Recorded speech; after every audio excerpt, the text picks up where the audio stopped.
Olá, cursistas! Espero que estejam todos bem.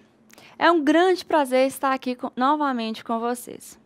Antes de iniciarmos nossa última aula da disciplina, gostaria de reforçar que estejam com papel e caneta para anotar eventuais dúvidas que vierem a ter, que serão postados no nosso Fórum Tira Dúvidas dessa quarta e última semana. No mais, vale o lembrete para estarem sempre acessando a sala virtual, os e-mails, participando dos fóruns e estudando os materiais sugeridos, principalmente agora na reta final. Fiquem atentos ao prazo para a postagem da atividade avaliativa. Nas aulas anteriores, fizemos uma breve introdução à disciplina, explicando o conceito de metodologia científica, as características indispensáveis a um pesquisador, apresentando como é feito seu plano de estudos com base no método, na documentação e na análise e interpretação de textos. Estudamos também os tipos de conhecimentos existentes e os métodos científicos em suas espécies de abordagem e de procedimento. Trabalhamos o conceito de pesquisa científica, quais as etapas do processo de pesquisa e como elas podem ser classificadas. Vamos começar os assuntos da aula de hoje? Biroche nos apresenta um esquema representativo das 7 fases da pesquisa. E aqui trabalharemos as fases da pesquisa propriamente dita, já no desenvolver da pesquisa. São muito parecidas com as etapas do processo de pesquisa, que relembramos e aprendemos na última aula. Mas aqui trabalharemos as fases de desenvolvimento da pesquisa.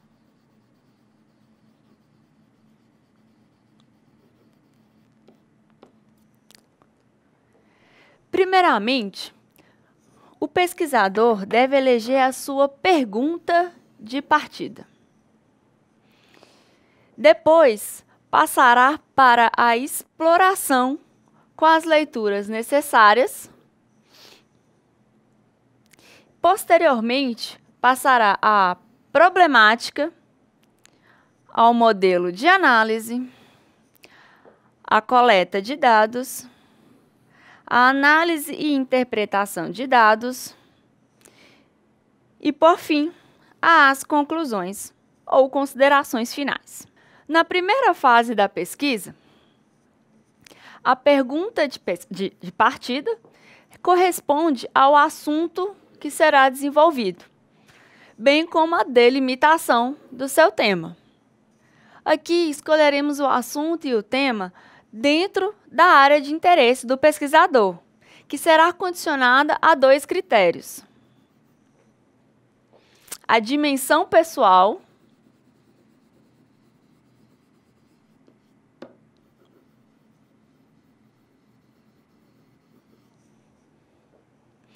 que é entendida como uma motivação pessoal do pesquisador para trabalhar determinado tema, né? Qual o interesse dele, qual, pessoalmente, o que vai interferir na vida dele. E a relevância da pesquisa.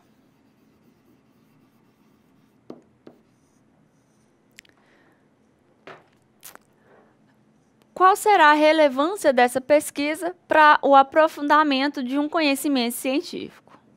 Na segunda fase do desenvolvimento da pesquisa, temos a exploração da pesquisa, que se dará pelo processo de documentação. Aquele processo de documentação que estudamos na nossa primeira aula, com o desenvolvimento do plano de estudos e com a justificativa. Ou seja, o pesquisador analisará todas as bases teóricas,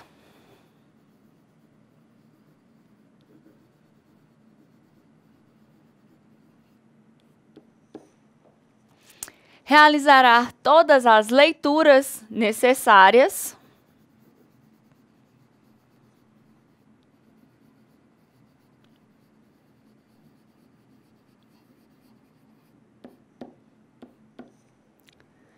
e fará a documentação do que for pertinente para a sua pesquisa.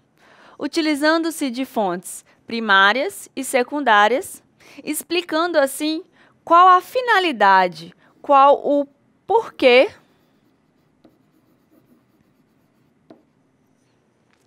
da realização da pesquisa.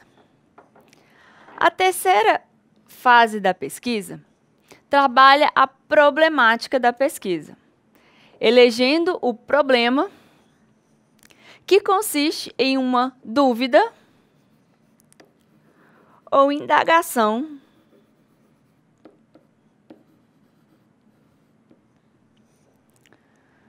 do pesquisador sobre determinado assunto dentro dos seus estudos no processo de documentação. Nessa terceira etapa também, o pesquisador elencará os objetivos de pesquisa.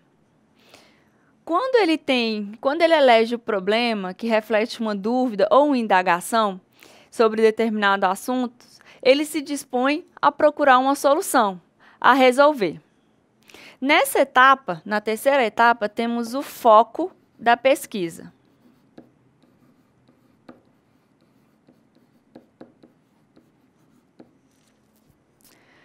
Abordando também quais serão os objetivos. O objetivo geral, e quais serão os objetivos específicos a serem alcançados com a pesquisa. A quarta fase, exigirá do pesquisador que escolha as hipóteses de pesquisa, ou seja, poderá fazer suposições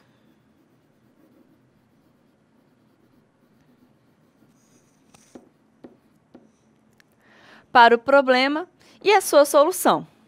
As hipóteses irão orientá-lo na escolha dos procedimentos metodológicos.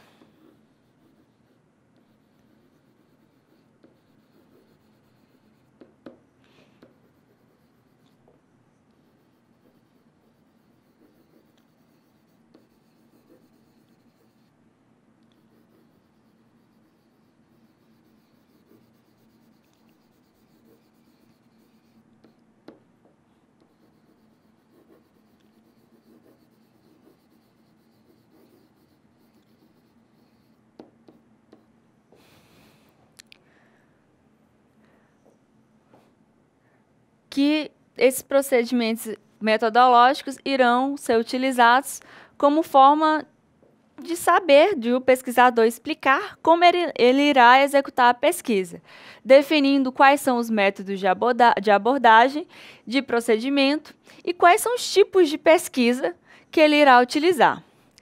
Marconi e Lakatos entendem que hipóteses podem ser uma explicação ou uma orientação pelos pesquisadores.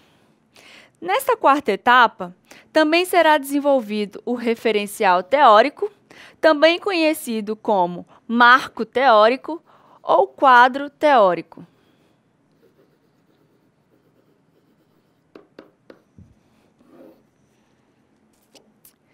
Biroche também diz que essa etapa é o prolongamento natural da problemática.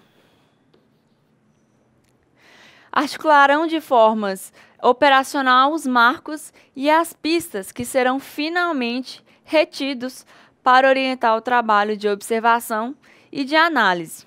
Em poucas palavras, aqui será construída a fundamentação teórica do pesquisador. Irá redigir suas teorias, conceitos e construções teóricas. Então, aqui é a fundamentação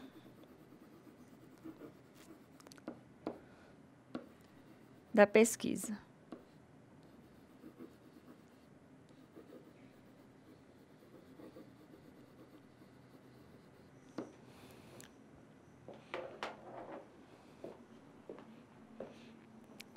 Até aqui conseguiram entender as 4 primeiras fases da pesquisa? Sim? Não? Pois bem, mais uma vez, não se esqueçam de anotar as dúvidas. Na quinta fase da pesquisa, acontece a fase de coleta de dados, que abordaremos a metodologia da pesquisa. Piroche, mais uma vez, explica que essa quinta etapa refere-se a um conjunto de escolhas do pesquisador que o auxiliarão a responder como ele irá encaminhar a sua pergunta de pesquisa, como que ele vai levar o problema da pesquisa. Aqui, nessa etapa, serão reunidas as mais diversas informações, através das dimensões analíticas, que podem se desenvolver em nível micro, referindo-se a um indivíduo ou pequeno grupo que pertence a um contexto social particular, ao nível meso, que refere-se ao estudo de uma organização específica, e ao nível macro, que refere-se ao estudo de uma sociedade, nação ou um grupo social com características bem definidas.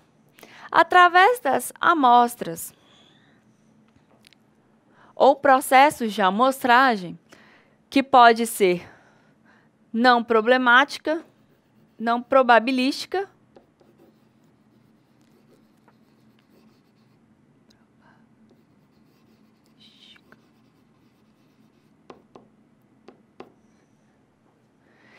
onde o pesquisador escolhe de maneira intencional qual fenômeno irá estudar, ou pode ser uma amostragem probabilística,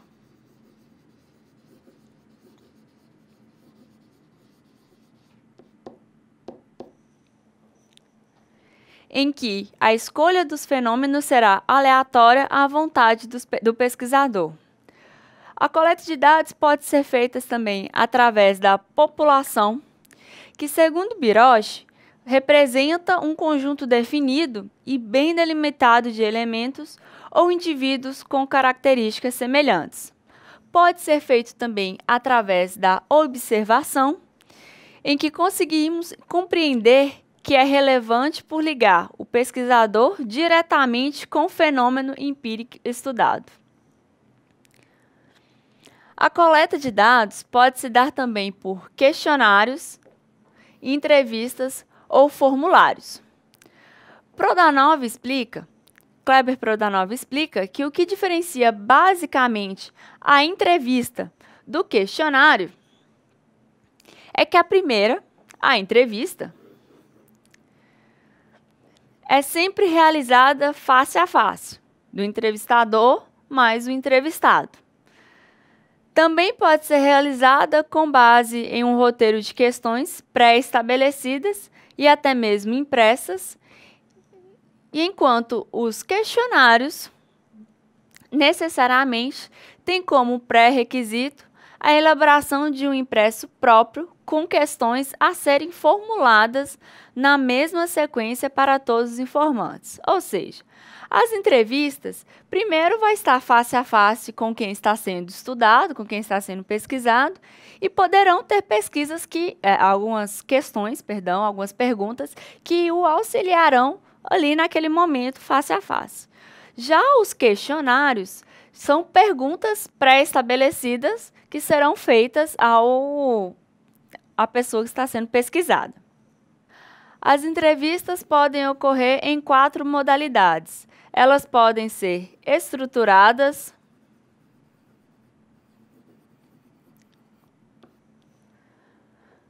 semi-estruturadas,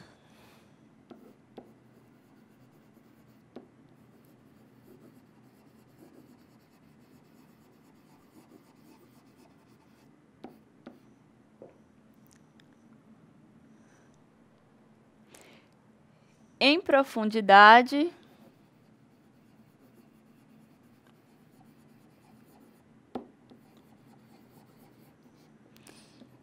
em grupo e grupos focais.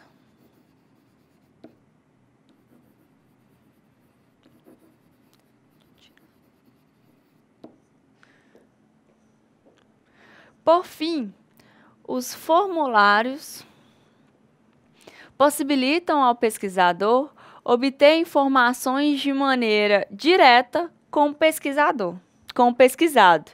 São perguntas feitas pelo pesquisador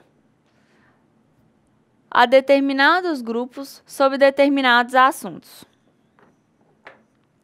Na sexta etapa, na sexta fase, haverá a análise e interpretação de dados, que poderá seguir alguns passos, como a seleção do material, a codificação, a tabulação e a análise e interpretação propriamente ditas, todas com o intuito de preparar as informações para analisá-las e interpretá-las, bem como em sua importância para a pesquisa.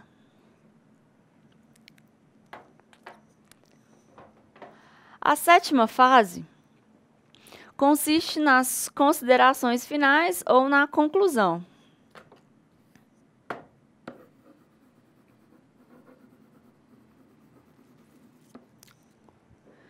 É aqui que o pesquisador sintetiza o que foi levantado com a pesquisa e demonstra qual o resultado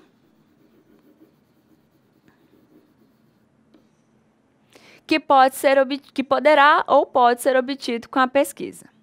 Mais uma vez, o Kleber Prodanov resume que as considerações finais é a fase em que retomaremos o problema inicial lançado na introdução, revendo as principais contribuições que ele trouxe à pesquisa. Essa seção deve responder os questionamentos que balizaram o estudo. Aquelas hipóteses, será que isso pode, será que aquilo não pode, será que isso é adequado ou não? Então, esses questionamentos serão respondidos de forma coerente com o que foi apresentado na sessão introdutória. Então, as considerações finais é o encerramento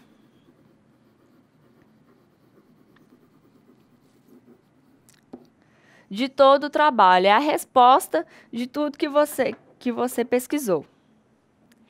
Aqui, repassamos rapidamente as 7 fases basilares para o desenvolvimento da pesquisa.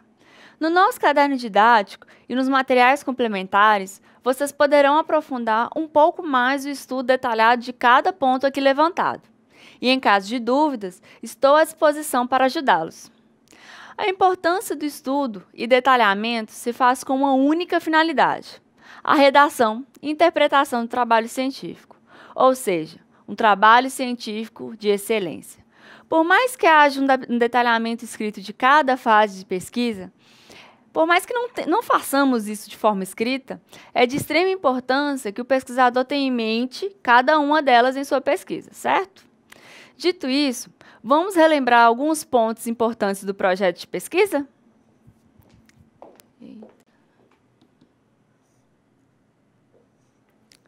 Primeiramente, vamos relembrar o conceito de projeto de pesquisa.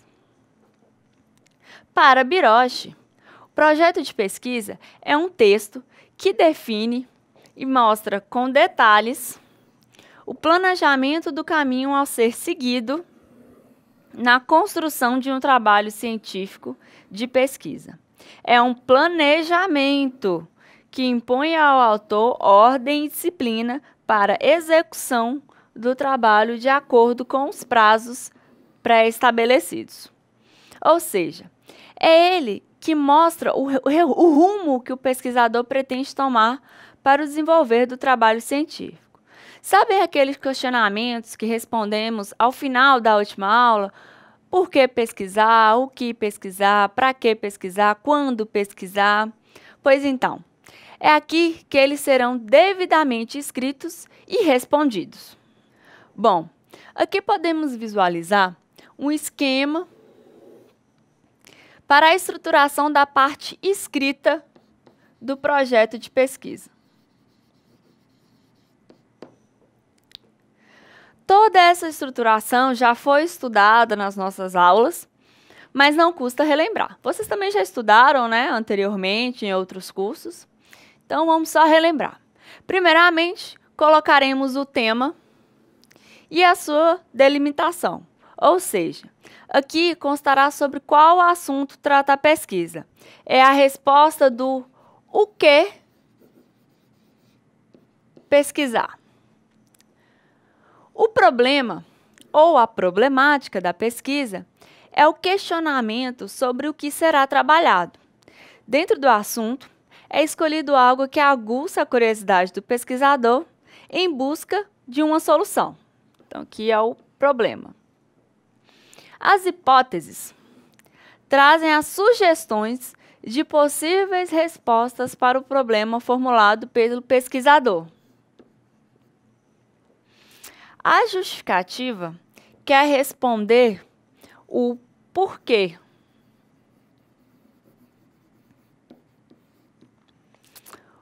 O porquê da pesquisa.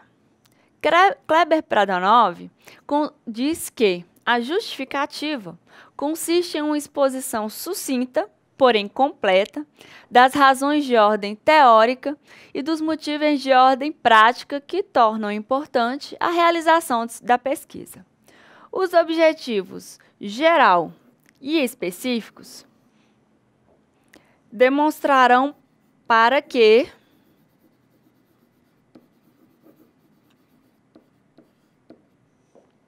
a pesquisa está sendo desenvolvida. Lembrem-se que nos objetivos, a primeira palavra deverá ser sempre um verbo de ação.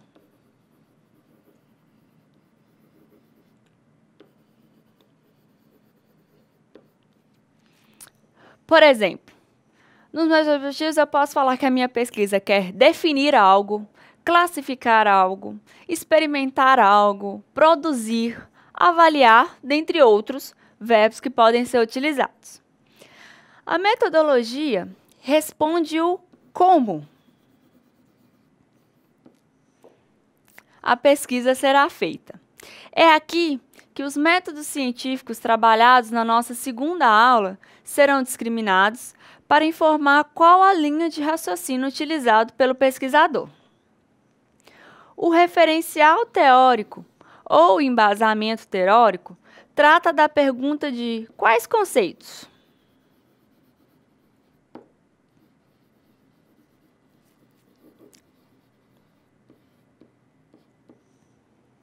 Ou seja, aqui se responde o que teoricamente fundamentou a pesquisa, através da utilização dos métodos científicos eleitos na metodologia.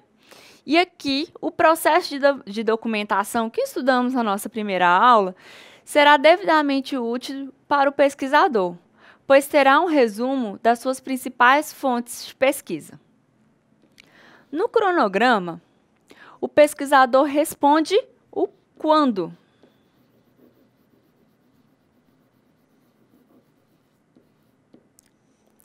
Quando ele irá desenvolver a pesquisa.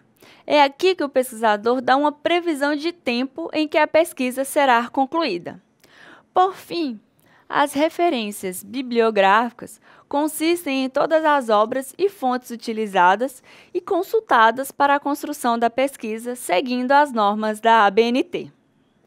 Essa estrutura apresentada pode sofrer algumas alterações, a depender do tipo de pesquisa e a sua finalidade. Mas essa é uma estrutura básica que todos os projetos de pesquisa devem conter. Deixei para vocês na sala virtual um modelo em PDF de um projeto de pesquisa para que possam utilizar como base na realização da atividade avaliativa. Finalizando a nossa primeira aula de hoje, relembraremos também uma estruturação dos trabalhos científicos propriamente ditos. Mais uma vez, Biroche, tenho falado tanto do Biroche, mas o Biroche é um dos responsáveis pelo nosso caderno didático, tá? Nos apresenta uma estruturação de trabalhos científicos. Temos aqui os elementos pré-textuais, textuais e pós-textuais.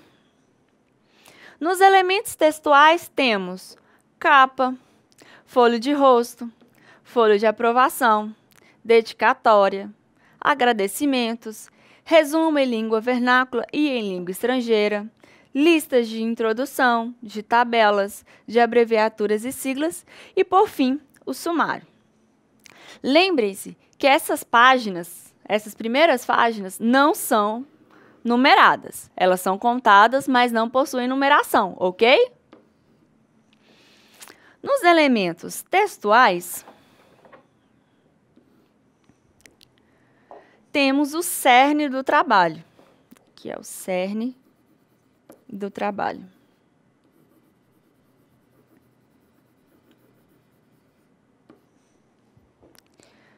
Constarão aqui a introdução, o desenvolvimento e a conclusão. O desenvolvimento vai ser dividido nos tópicos, quantos tópicos se fizerem necessário o desenvolvimento da pesquisa. É nestes elementos textuais, introdução, desenvolvimento e conclusão, que o pesquisador redigirá todo o seu trabalho. É a parte que interessa ao receptor da pesquisa. É aqui que o pessoal vai ler, né? As outras são só elementos indispensáveis, mas que não possuem um conteúdo necessário, né, para transmitir a pesquisa. Nos elementos pós-textuais, teremos as referências, o glossário, os apêndices e os anexos. Tanto aqui quanto nos elementos pós-textuais como nos elementos textuais, as páginas serão contadas e numeradas em algarismos arábicos. Ou seja, se o sumário, por exemplo, foi a página 11, irá se iniciar a numeração a partir da página 12. E a seguir, e adiante, né? Até o final. A partir daqui é numerada, a partir daqui não. No entanto, devemos lembrar que a estruturação e a obrigatoriedade desses itens de estruturação dos trabalhos científicos dependerão de cada instituição de ensino a que o trabalho científico estará vinculado. E com isso, encerramos os nossos assuntos da nossa quarta e última videoaula. Espero que vocês tenham gostado e que tenham relembrado e absorvido os assuntos de hoje e de toda a nossa disciplina. Lembrem-se de acessar a sala virtual, participar dos fóruns, realizar a nossa atividade, estudar para a nossa avaliação e postar as suas dúvidas. Fiquem muito atentos aos prazos nessa reta final. E não se esqueçam dos estudos da apostila e materiais complementares. Agradeço a todos a oportunidade de estar aqui com vocês, compartilhando conhecimentos. Caso tenha alguma dúvida, meus contatos encontram-se na nossa sala virtual e terei o maior prazer em ajudá-los. No mais é isso, um abraço a todos, obrigada pela atenção e até quem sabe uma próxima.